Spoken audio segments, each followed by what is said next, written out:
এই তামার ঘটিটা বহুদিন ধরে বাড়িতে পড়ে আছে, ব্যবহার করা হয় না।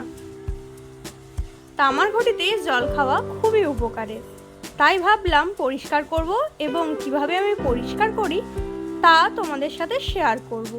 পুরো ভিডিওটা দেখো, দেখলেই বুঝতে পারবে খুব সহজেই কয়েকটা পদ্ধতির মাধ্যমেই এই তামার ঘটিটা একদম ঝকঝকে হয়ে উঠবে।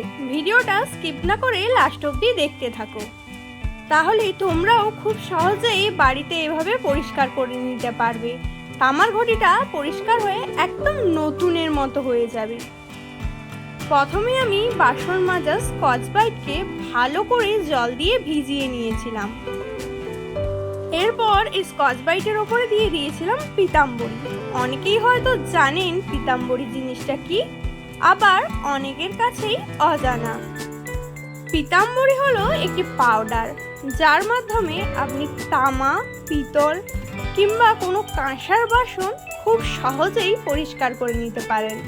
এটি আপনি যে কোনো কাঁসা পিতলের থালা বাসন যেখানে পাওয়া যায় সেরকম দোকানে পেয়ে যেতে পারেন।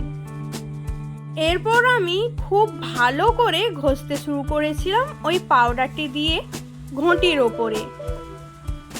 বেশ খানিকক্ষণ সময় লেগেছিল আমার ঘষতে। খুব পুরনো বাসন হলে আপনাদেরও ঘষতে অনেকটাই টাইম লাগবে। বেশ খানিকক্ষণ ঘষে নেওয়ার পর একবার ধুয়ে নিয়েছিলাম।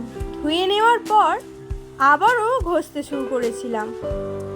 প্রথমবারে প্রায় আমি 15 মিনিটের বেশি সময় ধরে ঘষে নিয়েছিলাম, তাতে অর্ধেকেরও বেশি পরিষ্কার হয়ে গিয়েছে, আপনারা সেটা দেখতে পাচ্ছেন।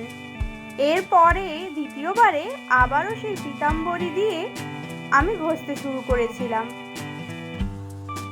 এইভাবে বার কয়েকবার ধুয়ে আবার পিতাম্বরী দিয়ে ঘষে নিতে হবে। বাইরের দিকটা যখন দেখবেন ভালোভাবে পরিষ্কার হয়ে গিয়েছে, তখন ভেতরের দিকটাও ভালোভাবে পরিষ্কার করে নিতে ভুলবেন না যেন। আমার ঘটি পরিষ্কার হয়ে একদম নতুনের মতো হয়ে গিয়েছে, আপনারা সেটা দেখতেই পাচ্ছেন। এরপর সবার লাস্টে ভালো করে সাবান দিয়ে মেজে ধুয়ে নিয়েছিলাম। ঘটিটা এত সুন্দরভাবে পরিষ্কার হয়েছে যে সবাই দেখলে নতুনই বলবে। আমার ভিডিওটা কেমন লাগলো জানাতে ভুলবেন না কিন্তু। Thank you for watching. Please like, share and subscribe my channel.